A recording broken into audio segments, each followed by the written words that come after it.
James Caldwell adjusted the frayed strap of his carry-on bag and settled into a seat near Gate C-22 at Hartsfield-Jackson Airport. He took a slow breath, eyes fixed on the digital board as it flickered with updates on departing flights. His flight to New York City was slated to begin boarding in 40 minutes. This trip was just another in a long line of journeys, yet something about this morning felt off. Perhaps it was sheer fatigue. Traveling at 72 certainly wasn't as effortless as it once had been. His back throbbed, his legs felt stiff, and the endless rounds of security lines and baggage claims had drained him further. He shifted in his chair, absent-mindedly rubbing his knee. Across the terminal, Karen Mitchell, a customer service supervisor for Horizon Airlines, stood behind the counter, distractedly scrolling through the passenger list on her screen. She took a sip from her coffee and glanced about the waiting area, her gaze wandering over the crowd. That's when she spotted him, a lone elderly black man. He didn't look like any of the frequent flyers she recognized. He was far from the image of a businessman and didn't fit the mold of a typical first-class traveler. Dressed in a navy blue cardigan, faded jeans, and simple brown loafers, he seemed unpretentious, yet something about him felt incongruous. She narrowed her eyes.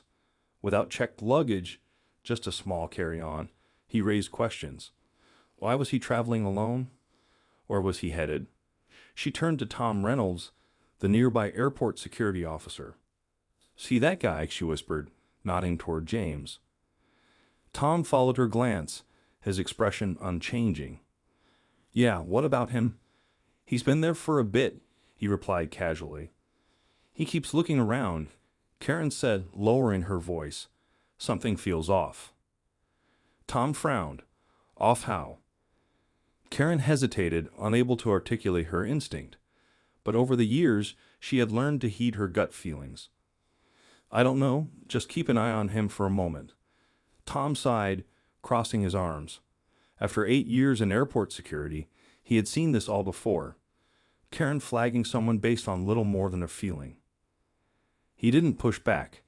He never did. But deep down, he recognized what this really meant.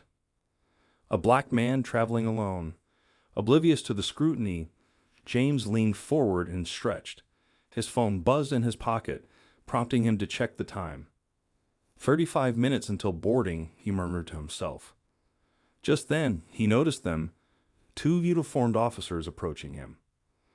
At first, he figured they were simply patrolling, but then one of them locked eyes with him while the other reached for his radio. James straightened up, a slight edge in his voice. Excuse me, sir, one officer interjected, halting right in front of him.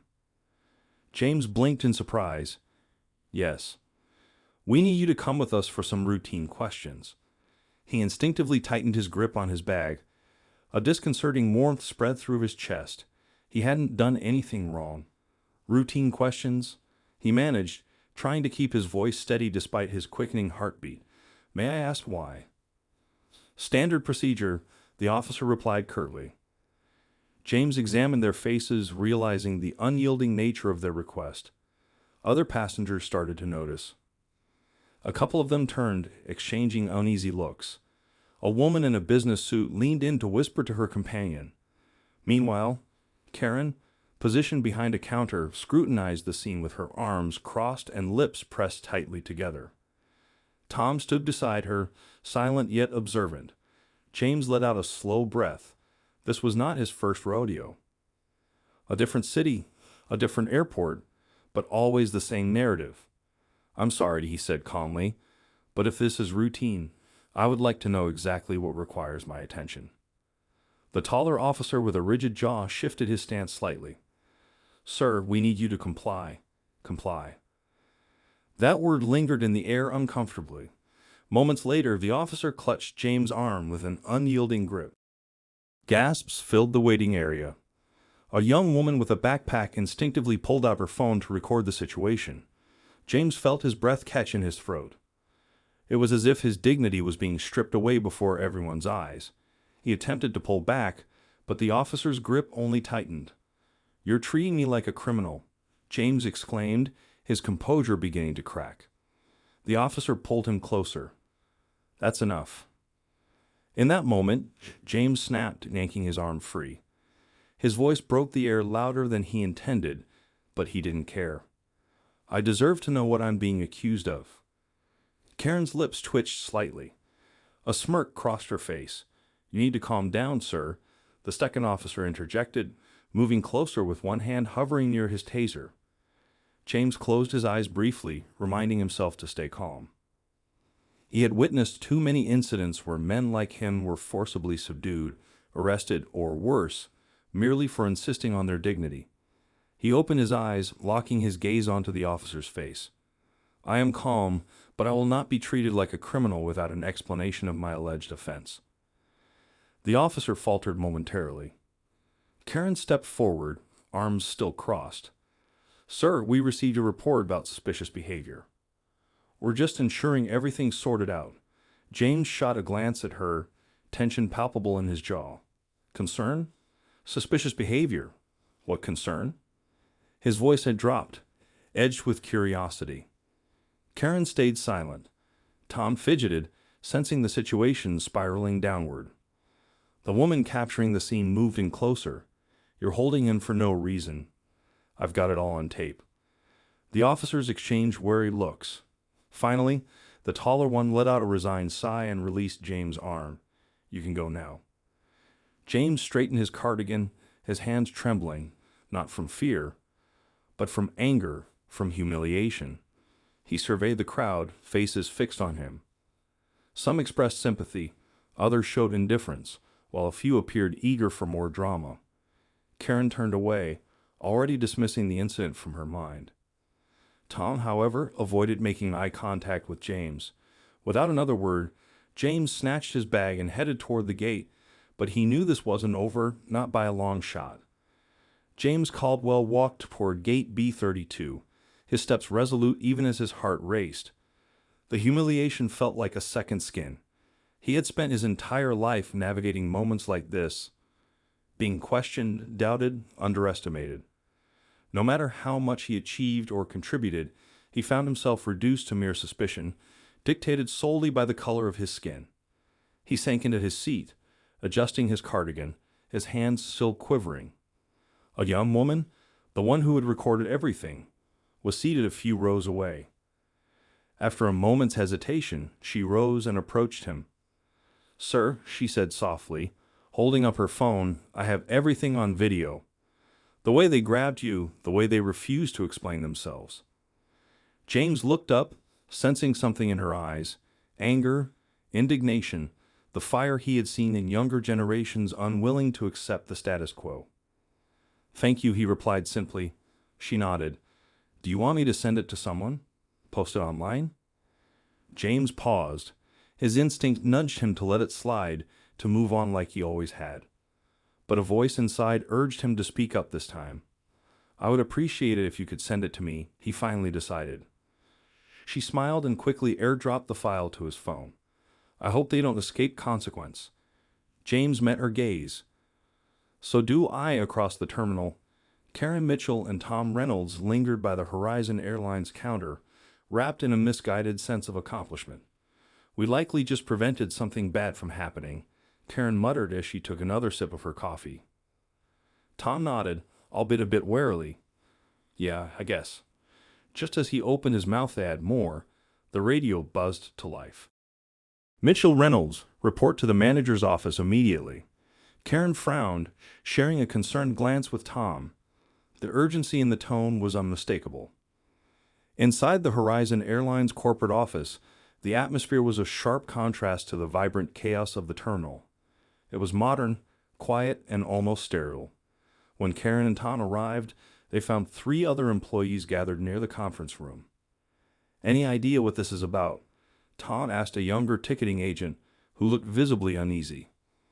Not a clue. They'd summoned us all at once. Before they could delve deeper into speculation, the door swung open. A senior executive stood at the threshold, his face an unreadable mask. Come in, he said tersely. Karen entered first, her shoulders squared. She wasn't anxious. If anything, she anticipated acknowledgement for her sound judgment. Then she caught sight of who occupied the head of the table. James Caldwell. Her breath hitched in her throat. He was no longer the meek old man from the terminal. Now, he radiated authority, a commanding presence that felt untouchable. Flanking him were two high-profile attorneys, one clad in a navy suit and the other in a sharp gray on the opposite side. 3 executives from Horizon Airlines, including the regional director, sported stiff, uneasy expressions. Karen felt a knot form in her stomach. Something was definitely amiss. James remained silent, letting the tension hang heavily in the air. He wanted them to experience the burden of that silence, the same silent weight he had borne when they had humiliated him earlier. At last, he took a breath and leaned forward. "Sit." Karen and Tom settled into their seats. The regional director cleared his throat. "Mr. Caldwell, we sincerely regret the incident that took place earlier today." "We." James raised a hand, cutting him off. He wasn't there for insincere apologies. Instead, he focused his gaze on Karen. "I assume you remember me, Miss Mitchell." Karen's mouth went dry, her words catching. I thought you thought I was suspicious." James interjected smoothly. "You saw a black man sitting alone and assumed I didn't belong." Karen's cheeks flared with heat. "That's not." James slid a document across the table. "Read it." Karen hesitated but eventually glanced down. Her heart sank. It was an internal complaint lodged against her, a racial discrimination report filed 3 years prior by a passenger. Tom leaned in closer, confusion etched on his face. "What's going on here?" James replied, his voice steady yet piercing. "A man, also black, had been stopped at this very airport under similar circumstances.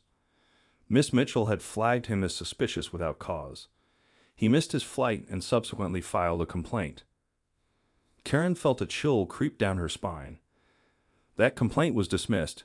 James continued, his gaze fixed on her, swiftly sweeping the issue under the rug. No action was taken. Karen's heart raced, her pulse thundering in her ears as Tom stared at her, incredulous. "Is that true?" he asked. James didn't give her a chance to respond. Instead, he addressed the executives. "So, how many more complaints have you ignored?" The atmosphere grew heavy with silence. The regional director squirmed in his seat. "We." James interlocked his fingers on the table. "Today, I was treated like a criminal in front of hundreds of passengers. You seized me. You humiliated me. But the worst part," he leaned in, his tone both calm and measured, "you were proud of it." Karen opened her mouth, but words failed her. Tom swallowed hard, caught off guard by the escalating confrontation. James took a breath, but then he leaned back in his chair. "But here's where you went wrong." The ground felt unsteady beneath Karen. Then the regional director delivered the final verdict. "You're being terminated effective immediately," he announced. Karen's breath caught in her throat. "What?" she managed to croak out. The director didn't hesitate. "You have prior complaints. We neglected to address them then, but we won't repeat that error." Karen glanced at Tom, whose face reflected shock mixed with understanding. He wasn't walking away unscathed either. The director turned to him next. "Reynolds, your conduct was unacceptable. You're also being let go." Tom opened his mouth to respond, but words failed him. This was really happening. As the meeting concluded, Karen and Tom exited in stunned silence. In an instant, everything had collapsed. Outside the office, a younger employee, the ticketing agent, observed them leave. She'd heard whispers about Karen for years. Now it seemed justice had finally arrived. James remained in the conference room, exhaling slowly. This wasn't about revenge. It never had been. It was about accountability. And today, at last, someone had been held accountable. The moment Karen and Tom left the conference room, the walls of their meticulously curated existence began to crumble. By the time they reached the terminal, their names were already trending on social media. The footage of James' shocking public humiliation had gone viral. In the video, a uniformed officer firmly gripped the arm of a 72-year-old black man, his voice steady yet infused with quiet rage as he demanded an explanation. It spread across platforms like wildfire, accompanied by captions like, "Elderly black man harassed at the airport for looking suspicious. No explanation given." The comments were ruthless. Unbelievable. This man was simply waiting for his flight. And they treated him like a criminal. I'm so tired of this. Racial profiling at its worst. Hope he sues them into the ground. Karen's stomach twisted as she scrolled through the threads on her phone. Her own name now accompanied terms like racist and discrimination. Tom, walking beside her, rubbed his face in disbelief. "Jesus Christ," he muttered. A breaking news alert flashed across their screens. The video had made headlines nationally. Karen froze in place. This wasn't just an internal issue anymore. This was a PR nightmare. Meanwhile, in the Horizon Airlines executive suite, James Caldwell sat face to face with the company's CEO, Martin Graves. The tension in the room was palpable. James had anticipated this meeting eventually. Horizon Airlines had no choice but to address the issue now that it was public. But he wasn't looking for apologies. He wanted change. Martin, a middle-aged man with sharp features and graying hair, leaned forward. "Mr. Caldwell, let me begin by saying that what happened to you was unacceptable. I take full responsibility for it." James raised a hand. "No, you don't." Martin blinked, caught off guard. James' voice was steady and controlled, yet it carried the weight of numerous experiences. "If you truly took responsibility, we wouldn't be having this conversation. If you really took responsibility, you would have addressed this 3 years ago when you ignored the first complaint against Karen Mitchell." Silence fell in the room. Martin shifted uncomfortably. "I understand your frustration." "No, you don't." James leaned in, voice firm. "Do you have any idea what it's like to be publicly humiliated for simply existing? To have your dignity stripped away because someone in your organization deemed you unwelcome?" Martin opened his mouth, then shut it again. James allowed the tension to linger before he continued. "This isn't just about me. This happens daily, but today you misjudged your target." One of the executives, a woman in a dark suit, stepped forward. "Mr. Caldwell, we recognize this is a significant error, and we are ready to issue a formal public apology. We'd also want to discuss compensation." James scoffed and shook his head. "Do you think I'm interested in a check?" The executive hesitated. "I don't want your money," James replied plainly. "I need you to address the system that allowed this to occur." Martin sighed, his hand rubbing his temple. "What exactly do you want?" James locked eyes with him. "I want genuine change. Here's how it would unfold." By the next morning, Horizon Airlines had issued an official statement. "We acknowledge the unacceptable racial profiling incident that took place at our Atlanta terminal. Discrimination of any kind has no place at Horizon Airlines. We are implementing mandatory bias training for all employees, revising our security protocols, and initiating a thorough investigation into prior discrimination complaints within the company." But the most significant news that resonated throughout the industry was about to come. "We are pleased to announce that Mr. James Caldwell, one of our largest shareholders, will be heading a newly established diversity and equity board at Horizon Airlines to ensure this never happens again." James' phone buzzed with a flurry of messages. Former colleagues, civil rights leaders, news outlets, all eager for his response. He ignored the majority of them. Instead, he packed his bag and made his way to the airport. This time, as he walked through Hartsfield-Jackson, every employee who recognized him stood a bit taller. Some avoided his gaze, while others nodded in acknowledgement. No one dared to obstruct his path. At his gate, he noticed the young woman who had filmed the video. She smiled, having seen the news. James chuckled and shook his head. "Looks like they picked the wrong old man to tangle with." She laughed, then added more seriously, "For what it's worth, I think you made a difference today." James gazed out at the runway, watching the planes take flight. "Maybe," he mused, "or perhaps we just took the first step." The intercom crackled. "Now boarding flight 2376 to New York City." James grabbed his bag, adjusted his cardigan, and walked forward with his dignity intact. This time, no one halted him. In her car, Karen Mitchell sat gripping the steering wheel tightly, parked in a nearly vacant section of the Hartsfield-Jackson employee lot. Her knuckles were white from the pressure. Her career was finished.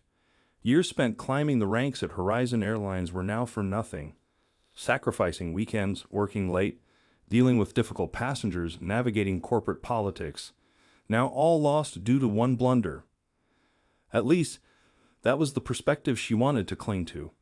Her phone vibrated against the console, a missed call from her husband flashing on the screen. A few unread texts from friends popped up, all echoing the same disbelief. Karen, what in the world happened? And to top it off, a slew of emails from reporters awaited her. She took a deep breath, her eyes glued to the subject lines. Request for statement regarding racial profiling incident. Will you share your side of the story? Karen shut her eyes tight, the urge to scream bubbling within her.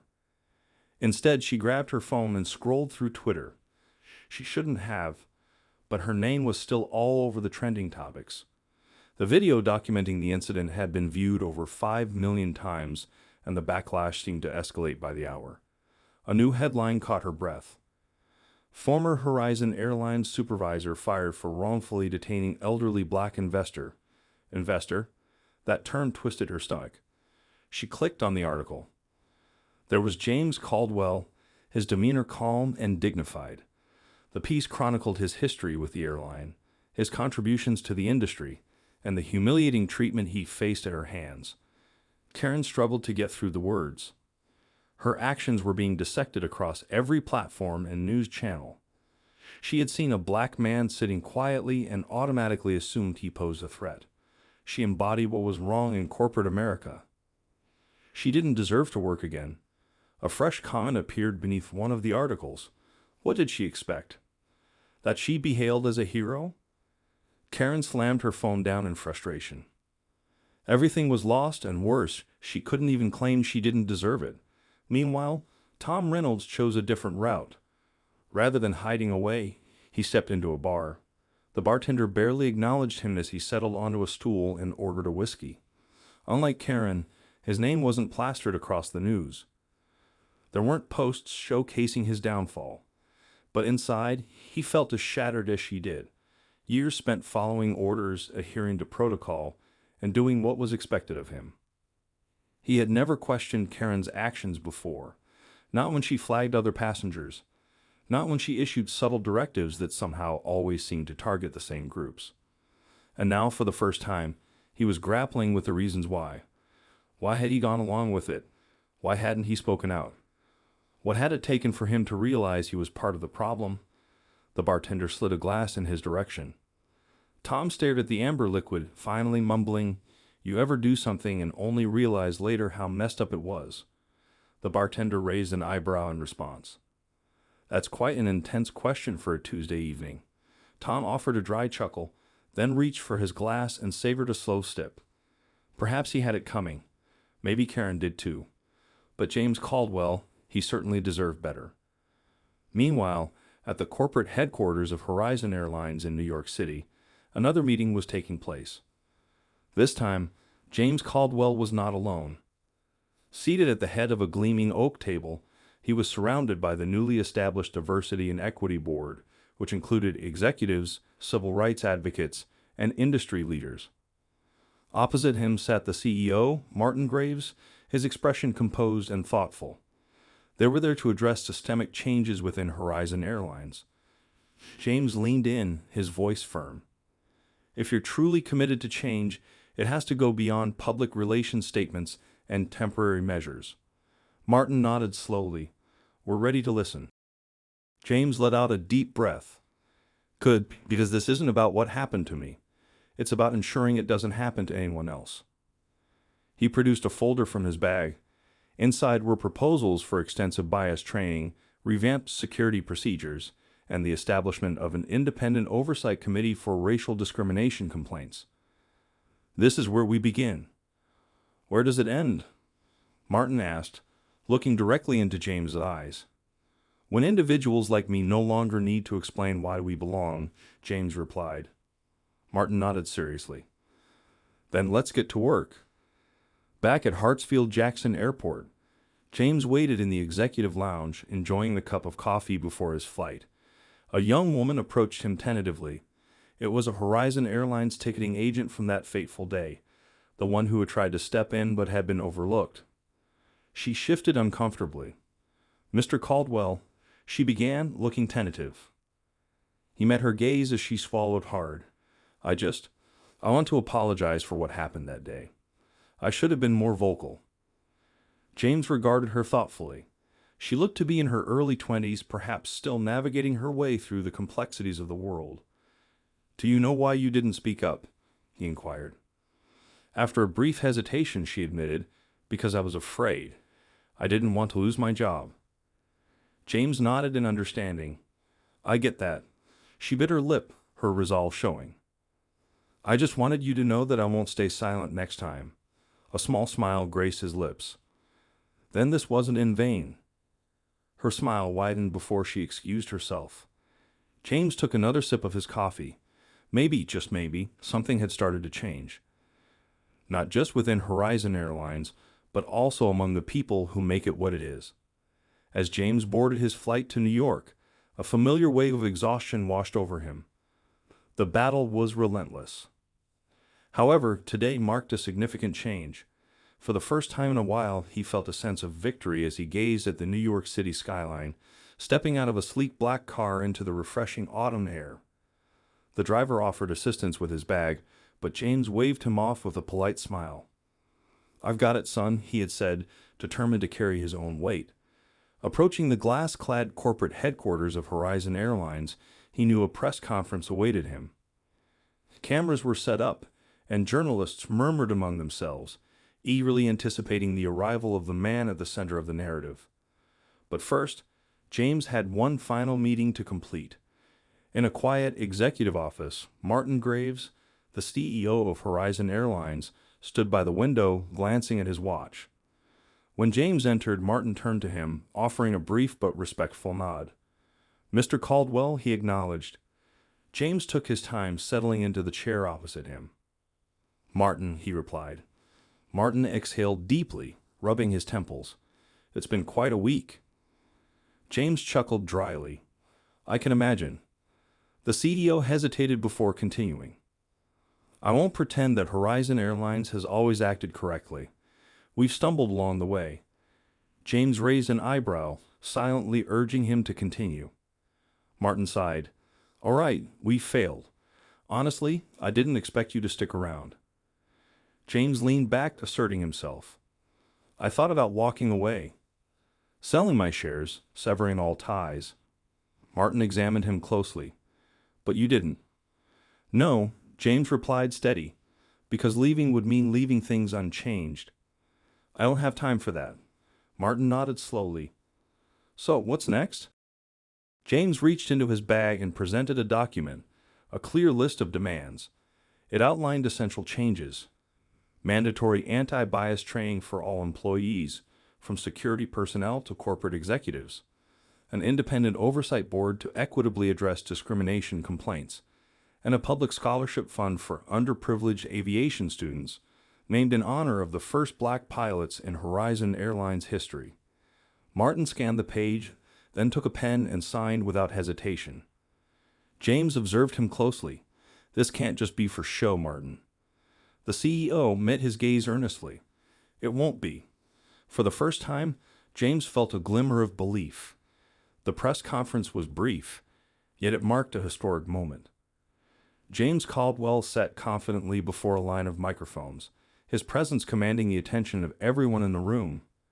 With purpose rather than anger, he recounted the events at the airport, not just for himself, but for everyone who had faced unwarranted judgment.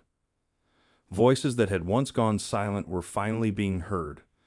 In front of the world, James announced the changes that Horizon Airlines had committed to making. A journalist raised her hand. "Mr. Caldwell, some people argue that what happened to you was just an isolated incident, a misunderstanding. What do you think?" James leaned in, his expression resolute. "If they believe that, then they're not really paying attention." Quiet fell over the room. This wasn't merely about one unfortunate choice or a single employee's error. It was about a broader issue, a recurring system that needed examining. If we don't address this now, we'll find ourselves having the same conversation in 5 or 10 years. Another reporter interjected, "Why didn't you just leave the company after what they did to you?" James offered a slight smile. "Because real change requires involvement from within." That became a memorable headline in the papers the following day. Real change requires involvement from within. Weeks later, at Hartsfield-Jackson Airport once again, James made his way through the terminal, heading towards another flight. This time, the atmosphere felt different. Employees who had once overlooked him were now nodding in acknowledgement. Even a few security officers who were not part of the earlier incident offered him respectful nods. At the Horizon Airlines counter, there was a young employee, the same ticketing agent who had once apologized to him. "Mr. Caldwell," she said with a smile. "Hello," he replied, pausing. "Jessica, right?" "Yes, I wanted to share some news. I got promoted. They placed me in management training." James raised an eyebrow, intrigued. "That's wonderful. So they really are making changes." She nodded enthusiastically. "Absolutely." James chuckled and replied, "I guess so." She hesitated for a moment before asking, "Are you still angry?" After a brief reflection, he said, "Anger can have its place, but it's larger than that now." Jessica smiled, understanding the shift in his perspective. "Safe travel, sir." "Thank you, Jessica. You too." As he continued toward his gate, he heard a familiar voice behind him. "Mr. Caldwell." He turned to see the young woman who had filmed the incident weeks prior, her expression bright with enthusiasm. "I saw your speech." James smirked with a hint of amusement. "Did I manage to say anything worthwhile?" She chuckled. "You expressed everything that needed to be said." James let out a breath, his gaze drifting towards the runway as planes ascended into the sky, heading off to destinations, just like he had done so many times before. And then, for the first time in a long stretch of time, he permitted himself to embrace an emotion he hadn't anticipated.